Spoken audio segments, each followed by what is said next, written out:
Approval ಬರುತ್ತೆ sir. DDCP ಅಪ್ರೂವಲಾ? ಹೌದು ಹೌದು. ಓಕೆ, ಇದು JP ನಗರ ರಿಂಗ್ ರೋಡಿಂದ ಎಷ್ಟು ಕಿಲೋಮೀಟರ್ ಆಗುತ್ತೆ ಸರ್ ಇದು? JP ನಗರ ರಿಂಗ್ ರೋಡಿಂದ ಅರೌಂಡ್ 8 to 9 ಕಿಲೋಮೀಟರ್ಸ್ ಆಗುತ್ತೆ. ಹೌದಾ, ಅಲ್ಲಿ ಪೆರಿಪಲ್ ರಿಂಗ್ ರೋಡ್ ಬರುತ್ತಂತಲ್ಲ, ಅದು ಎಷ್ಟು ಕಿಲೋಮೀಟರ್ ಆಗುತ್ತೆ? ನಮ್ಮ ಲೇಔಟ್ ಇಂದ peripheral ring road approximately 1.5 kilometre ದೂರದಲ್ಲಿ ಬರುತ್ತೆ. Okay okay. ಇಲ್ಲಿ ದೊಡ್ಡ ಕಾನ್ಯ ಅಂತ ಒಂದು ಊರು ಬರುತ್ತೆ. ಹಾಂ ಅದ್ರ ನೆಕ್ಸ್ಟ್ ಬರುತ್ತೆ. ಅಂದ್ರೆ ಬ್ಯಾತಳ್ಳಿ ಟು ನೆಕ್ಸ್ಟ್ ನಿಮ್ದು ದೊಡ್ಡ ಕಾನ್ಯ ಹತ್ರ ಇರೋದು ನಿಮ್ಗೆ ಲೇಔಟ್ ಅಲ್ಲ? ಹೌದು. ಈಗ ಆಕ್ಚುಲಿ TVS ಫ್ಯಾಕ್ಟ್ರಿ ಮುಂದೆ ಹೋಗ್ತಾ ಇದ್ದೀವಿ. TVS ಫ್ಯಾಕ್ಟ್ರಿ ಮುಂದೆ ಪಾಸ್ ಆದಾಗ ಬ್ಯಾತಳ್ಳಿ ಒಳಗಡೆ ತಗೊಂತ ಇದೀವಿ ಇವಾಗ. ತಗೊಂಡು ಸ್ಟ್ರೈಟ್ ಹಂಗೆ ಮುಂದೆ ಹೋಗೋದಲ್ಲ ಸರ್? ಸುಮ್ಮನೆ ಮುಂದೆ 1.5 ಕಿಲೋಮೀಟರ್ ಒಂದ್ಗೆ ಎಷ್ಟಾಗುತ್ತೆ ಸರ್ ಬ್ಯಾತಳ್ಳಿಯಿಂದ ಅಲ್ಲಿಗೆ ನಿಮ್ಮ ಲೇಔಟ್? ಬ್ಯಾತಳ್ಳಿಯಿಂದ 1.5 ಕಿಲೋಮೀಟರ್. 1.5 kilometre sir. ಫುಲ್ ಅಂದ್ರೆ ಮೈನ್ ನೋಡಿದ್ರೆ ಲೆಫ್ಟ್ ತಗೊಂಡು ಅಲ್ಲಿಂದ ಅದು ಮುಂದೆ ಬರುತ್ತೆ ಅದು ವಿಡಿಯೋದಲ್ಲಿ. ಸೊ ಮತ್ತೆ ಅದು ಏನೇನು ಅಮ್ಯೂನಿಟೀಸ್ ಬರುತ್ತೆ ಸರ್ ನಿಮ್ಮ ಲೇಔಟ್ ಅಲ್ಲಿ? ಏನೇನು ಯಾವತ್ತು ಕೋರ್ಸ್ ಸ್ಟಾರ್ಟ್ ಮಾಡ್ತೀರಾ, ಹೇಗೆ, ಎಷ್ಟು ಡೌನ್ ಪೇಮೆಂಟ್ ಕಟ್ಟಬೇಕು, ಏನು? ಈಗ ಅದ್ರ ಬಗ್ಗೆ ಕಂಪ್ಲೀಟ್ ಡೀಟೇಲ್ಸ್ ಕೊಡ್ತೀನಿ ನಿಮಗೆ. ಹಾಂ ಸರ್. ಇದು ನಾವು ಫಸ್ಟ್ 15 acres ಅಲ್ಲಿ ಪ್ಲಾನ್ ಮಾಡ್ತಾ ಇದ್ದೀವಿ. ಅದೇ ಈಗ 22 ಪ್ಲಾನ್ ಏನಾಗಿದೆ, ಅದ್ರ ಪ್ಲಾನ್ ತೋರಿಸ್ತಾ ಇದ್ದೀವಿ. ಹೌದು 22 ಪ್ಲಾನ್ 15 acres ಆಗಿದೆ. ಓಕೆ. ಅದರಲ್ಲಿ 11 acres ಇವಾಗ ಕನ್ವರ್ಷನ್ ಆಗಿ ರಿಜಿಸ್ಟ್ರೇಷನ್ ಕೂಡ ಆಗಿದೆ. ಲೀಗಲ್ ಡಾಕ್ಯುಮೆಂಟ್ ರೆಡಿ ಇದೆ. ಲೀಗಲ್ ಡಾಕ್ಯುಮೆಂಟ್ಸ್ ರೆಡಿ ಇದೆ 11 acres. ಅಂದ್ರೆ 11 acres ಬಂದು ಎಷ್ಟು RTC ಬರುತ್ತೆ ಸರ್? RTC 4 ಬರುತ್ತೆ. 4 ಬರುತ್ತೆ. ಎಲ್ಲ ಕಂಪ್ನಿ ಹೆಸರು ರಿಜಿಸ್ಟ್ರೇಷನ್ ಆಗಿದೆ, ಪಾರ್ಟ್ನರ್ ಹೆಸರು ರಿಜಿಸ್ಟ್ರೇಷನ್ ಆಗಿದೆ. ಹೌದು. ಸರ್, ಈಗ ಅಮ್ಯೂನಿಟೀಸ್ ಏನು ಬರ್ತದೆ ಸರ್ ಲೇಔಟ್ ಅಲ್ಲಿ? ಅಮ್ಯುನಿಟೀಸ್ ಸರ್ ಈಗ ಏನು ಅಂದ್ರೆ ಕನ್ವರ್ಷನ್ ರಿಜಿಸ್ಟ್ರೇಷನ್ ಆದ್ಮೇಲೆ ನಾವು ಬಾರ್ಡ್ಗೆ ಕಲ್ಲು ಹಾಕಿ ಬಿಟ್ಟಿದೀವಿ. ಓಕೆ, ಹೌದು. ಅದೇ ರೆಡ್ ಕಲರ್ ಕಲ್ಲು ಕಾಣುತ್ತೆ ಎಲ್ಲ ಕಡೆನೂ. ಹೌದು, ಆ ಕಲ್ಲುಗಳು ಹಾಕಿ ಬಿಟ್ಟಿದೀವಿ. ನೆಕ್ಸ್ಟ್ ಅದು ಈಗ ತಳೂರು ಸರ್ಕಲ್ ಒಂದು ಪ್ರಾಜೆಕ್ಟ್ ನಡೀತಾ ಇತ್ತು ನಮ್ದು. ಅದು ಕಂಪ್ಲೀಟ್ ಆದ ತಕ್ಷಣ ಅಲ್ಲಿಗೆ ಮೂವ್ ಆಗ್ತೀವಿ.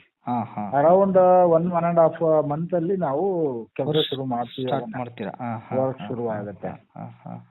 EMI ಬೇಸ್ ಆದ್ರಿಂದ ಅದು ಸ್ವಲ್ಪ ಅಂದ್ರೆ ಒಂದು ಸರಿ ಕೆಲಸ ಶುರು ಆದ್ರೆ ಅದು ಕಂಟಿನ್ಯೂಸ್ ಕೆಲಸ ಇರುತ್ತೆ. ಯಾಕಂದ್ರೆ ಅದು ಲ್ಯಾಂಡ್ ಕೂಡ ಎಕ್ಸ್ಟೆಂಡ್ ಆಗ್ತಾ ಹೋಗುತ್ತೆ ನೆಕ್ಸ್ಟ್. ಅದಕ್ಕೋಸ್ಕರ ನಾವು ಅದನ್ನ ಲೇಟ್ ಆಗಿ ಶುರು ಮಾಡ್ತಾ ಇದ್ವಿ. ಹೌದಾ ಸರ್? ಬುಕಿಂಗ್ ಎಲ್ಲ ಆಗುತ್ತೆ, ಬುಕಿಂಗ್ ಎಲ್ಲ ತೊಂದರೆ ಇಲ್ಲ. ಲೀಗಲ್ ಡಾಕ್ಯುಮೆಂಟ್ ರೆಡಿ ಇದ್ರೆ ಬುಕಿಂಗ್ ತಗೊಂಡು ಬಿಡಿ.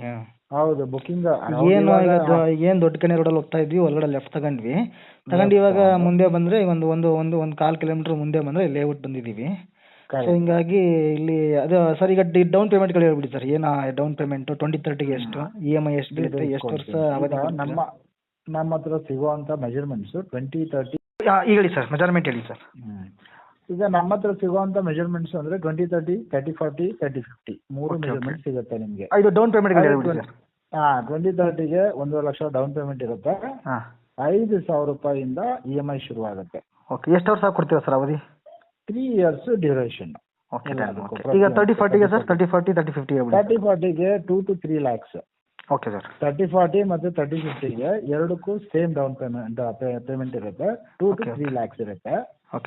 ಸೇಮ್ EMI ಕೂಡ 10,000 ಆನ್ವರ್ಡ್ಸ್. ಕಸ್ಟಮರ್ ಏನಾದ್ರು ಚೂಸ್ ಮಾಡ್ಕೊಂಡ್ರೆ ಅದ್ರ ಮೇಲೆ ಕೂಡ ಪೇ ಮಾಡ್ಕೋಬಹುದು. 3 years ಡ್ಯೂರೇಷನ್ ಇರುತ್ತೆ. ಇವಾಗ ಆಲ್ರೆಡಿ ನಾವು 60+ ಬುಕಿಂಗ್ ಮಾಡಿದೀವಿ.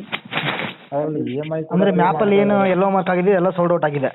ಹೌದು, ಎಲ್ಲೋ ಮಾರ್ಕ್ ಏನ್ ಪೇಂಟ್ ಮಾಡಿದೀವಿ ನಾವು ಮ್ಯಾಪ್ ಅಲ್ಲಿ, ಟೆಂಟೇಟಿವ್ ಪ್ಲಾನ್ ಅಲ್ಲಿ ಅದೆಲ್ಲ ಸೋಲ್ಡ್ ಔಟ್ ಆಗಿರೋದು. ಪ್ಲಸ್ EMI ನ ಪೇ ಮಾಡ್ಕೊಂಡು ಹೋಗ್ತಾ ಇರೋದು. ಬುಕಿಂಗ್ ಪ್ರೊಸೀಜರ್ ಹೀಗಿರುತ್ತೆ. ಫಸ್ಟ್ 5,000 rupees ಮೆಂಬರ್ಶಿಪ್ ಚಾರ್ಜ್ ಅಂತ ಕಲೆಕ್ಟ್ ಮಾಡ್ತೀವಿ. ಅದರಲ್ಲಿ ಏನೇನು ಇನ್ಕ್ಲೂಡ್, ಒಂದು ಲೈಫ್ ಟೈಮ್ ಮೆಂಬರ್ಶಿಪ್ ಅಂತ ಅದರಲ್ಲಿ ಒಂದಷ್ಟು ಇನ್ಕ್ಲೂಡ್ ಮಾಡ್ಕೊಳ್ತೀವಿ. ಅದೆಲ್ಲ ಕಾಮನ್ ಮೆಂಬರ್ಶಿಪ್ ಎಲ್ಲ ಕಾಮನ್ ಸರ್.